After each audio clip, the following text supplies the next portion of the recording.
Michael, thank you. It's always a pleasure to talk to you. And I want to know right off the bat, because there is such a weird dynamic between you and Benson Henderson. He says that he respects you. He respects what you've accomplished in Bellator. He respects you for adopting a child, but he doesn't like you. What does that mean to you when a fighter says they respect you, but they don't like you? It's interesting. I think the funny thing about me and Benson is I think we stand for a lot of the same things. I think our values are in line. I think the way we see the world in a lot of ways is very similar. I respect him a ton as well. I love that when we did an interview a couple of weeks ago or whatever, he had his kids crawling all over him, and it's just, he's a family man. He's a fighter. He's been able to take his wrestling background, turn it into world championships and hopefully legacy type of money to be able to take care of his family, provide for his family for the next however many decades. It doesn't matter. I think the funny thing is you can't really like someone too much when you're about to compete against them or when you know you're going to compete against them. Let's be honest. Benson Henderson signed with Bellator. We fought. I beat him. Since then, he's known that we were going to fight again. So knowing that you're going to have an impending bout eventually also guards your heart a little bit from thinking too highly of anybody. So doesn't bother me either way, whether he likes me, dislikes me, hates me, or loves me. We got to step into the cage. So let's go. Well, speaking of that rematch happening eventually, you called for it the moment that fight was over when you defended the world title successfully, but he had that great 5th round against you, and it was a split decision when it went to the judges. So do you look forward to proving your point with this rematch? I do. You just gotta know how to beat Benson Henderson. The first fight taught me exactly how to do that. Watching his last couple fights has taught me exactly how to do that. So Friday night, I'll show you guys exactly how to do it in a dominant fashion. And I just don't know how anybody could have scored that for him. I don't know how anybody could score anything more or anything less than 3-2 me. But either way, it's not about the judging. It's about me going out there and getting my hand raised. All right, final question for you, Michael. You mentioned legacy a little bit earlier.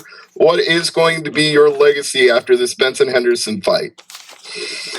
I don't know, because legacy is just constantly in motion until I'm done with this fight career.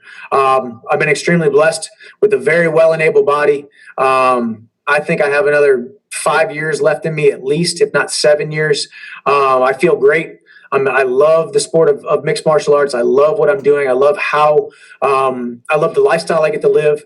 So for me, my legacy is constantly in motion. As of right now, if my fight career ended after this fight, I'd be the most decorated Bellator fighter of all time. I'd be involved in one of the best symbiotic relationships between a fighter and a promotion that there ever has been in mixed martial arts. Bellator is who they are because of the performances I've put on for them, and I am who I am because of the promotion and the platform and the bright lights that and the opportunity that Bellator has given me. So, got a lot left to keep on proving at this legacy of who I am, and what I'm all about. Our next question will go to Steven Morocco. Oh, can you hear me now? Yep. Hello? Okay, great. Mike, is it just about hitting a certain number for you to stay with Bellator after this fight? It's an interesting question. Obviously, numbers are very important. We fight for money. We are prize fighters. So we'll see. There's a couple of different factors that you got to look at. Obviously, I've made it no secret. I'm extremely happy with my career thus far, and extremely happy with my decision every single time to stay with Bellator, re-sign with Bellator. So we'll see if that happens again. Have you negotiated at all prior to making the decision? I'm going to go into free agency. A little bit. We spoke months ago, and we started talking roundabout ballpark figures. And then the pandemic happened, and all that. Things got busy. And either way, I wasn't chasing. We weren't chasing Bellator down to try to get a deal done necessarily. If it was going to get done, it was going to get done. And they wanted to they wanted to keep me, they would have to, make me an offer. And here we are. Got to fight Friday night. And when do you think you'll make that decision? Is it just depend on what happens on Friday night, or have you said like I'll get back to you at X time, or X will happen before we talk? Well, I think the X is this fight happening before we talk. I think I'm going to go. I think what's going to happen is I'm going to go out there and put a dominant performance together. I'm going to get my hand raised Friday night.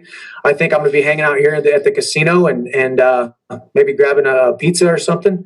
And because I haven't let the diet hang out at all for the last 12 weeks. I'm going to be sitting around with my favorite people in the world, my teammates and my closest of kin. And I think I'm going to be getting, maybe a phone call from Bellator to start talking. And maybe we'll have some talks before I leave Uncasville, Connecticut. Maybe we won't. So we'll see what happens. How's your son doing? He's doing awesome. Awesome, but he misses dad, These last 12 weeks as a fighter have been absolutely phenomenal, but as a fighter, as a father and a husband, it's been tough. Being away from my son, he's old enough now to know that daddy has to go to work, and that he's old enough to know that daddy needs to be there. Daddy should be there. So to be away from him and be away from my wife, my two favorite people in the world, it was extremely hard. But all the sacrifices are going to come to a culmination, and all be worth it when I get my hand raised on Friday night. Your teammate Kamara says he has a favorite ritual of getting Thai food with his daughter. Do you have a favorite post-fight ritual with your son and your wife? Oh, yeah. I mean, we go to True Food. We eat at this restaurant called True Food all the time. I mean, we love going out to eat. We love taking him to different places, getting him socialized, showing him the city we live in, taking him on vacations. Definitely a vacation is in the works.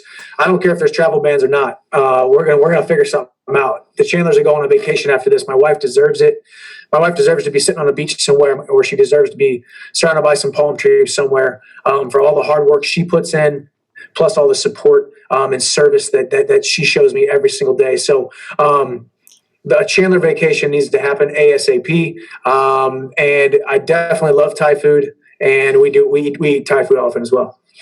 All right. Well, best of luck on Friday. Thanks. Appreciate it. All right, we have time for one more question. We'll go to Ben Kiley. Your line is live. Hi, Michael. So obviously this is the last fight of your contract. Just if promotions and contracts weren't a barrier, who would your dream opponent be? Like, would it be Khabib? Would it be the trilogy with Eddie Alvarez? Would it be the rematch with Pitbull? Or what would who would be top of your list if there was no barriers? It's hard. I mean, yeah, when you think about barriers or you think about just different things, you fight Khabib because he's the number one guy in the world. You fight Eddie because you cap off the trilogy. But really you fight Conor because it's the biggest fight with the most eyeballs, So there's those different kind of 1A, 1B. I would also love that Pitbull rematch. I think obviously that fight ended very quickly. I zigged when I should have zagged. He caught me, and I believe I'm a better fighter on any given night, and I beat him 9 times out of 10. He just caught me that one time. So I'd say those would be my four fights that I'd really like to get. And you've had some tough losses in your career. You went on a tough skid, but you always come back from it. You always bounce back. How do you where do you get that mental fortitude to come back from a tough loss or come back from a tough losing streak? And how do you overcome the fear of failure? I think that was the thing. Fear of failure is the most poisonous drug you can ever take in your entire life. Being afraid to fail, and then once you have a failure, trying to run as far away from that failure as possible. And I think that's what I did. I hid myself. I was up for Fight of the Year. They wanted me to come to the World MMA Awards and present an award and accept my award for Fight of the Year. And I didn't go. And I was getting calls from all these different media, all the big name medias. And I said, no. And I just hid myself.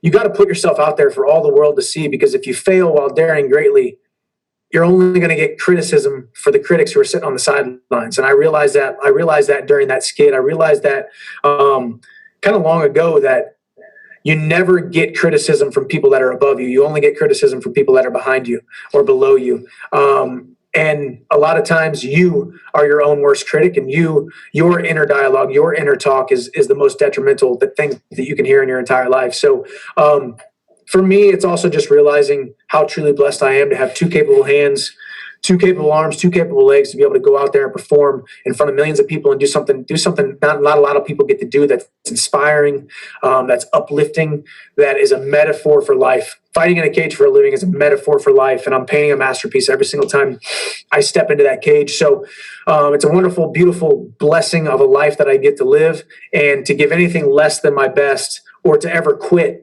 to ever see failure as an option, or ever see quitting as an option, would be to squander those gifts that I've been given. So I just kept going, and here I am. One last one for me. Will your son be watching, and does he understand that you're kind of that you use fighting as a metaphor for life, and the lessons that you want to teach him through fighting? He won't be watching. He'll be sleeping. But even if he was awake, or even if it was before his bedtime, we wouldn't have him watch. I don't think he doesn't really watch it much.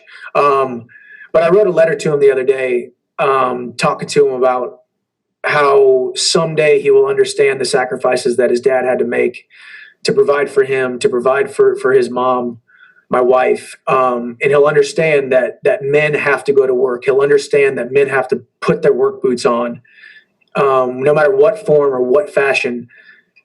We were put on this earth to do some amazing things and to pour our heart into our passions. And he's going to see he's going to see someday through YouTube and through the videos and through my documentary that I'm putting together, and through one of my best friends, Drew, who we've put together so much of my career on the screen through the camera lens, that someday he'll be able to watch this masterpiece, and hopefully he'll know who his dad is, not because of what I told him, not because I said I was this or I was that, but because of the people that I was around, or my legacy amongst fans, or the people that I came into contact with, or the people that I worked with, would say, your dad is a great man and a great competitor because of X, Y, and Z. I don't want to have to tell him. I want other people to say it.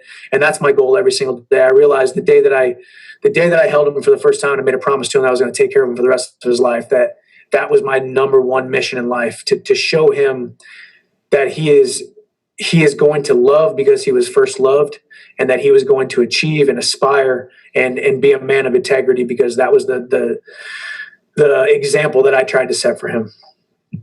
All right, thank you, Michael. Best of luck. Thank you.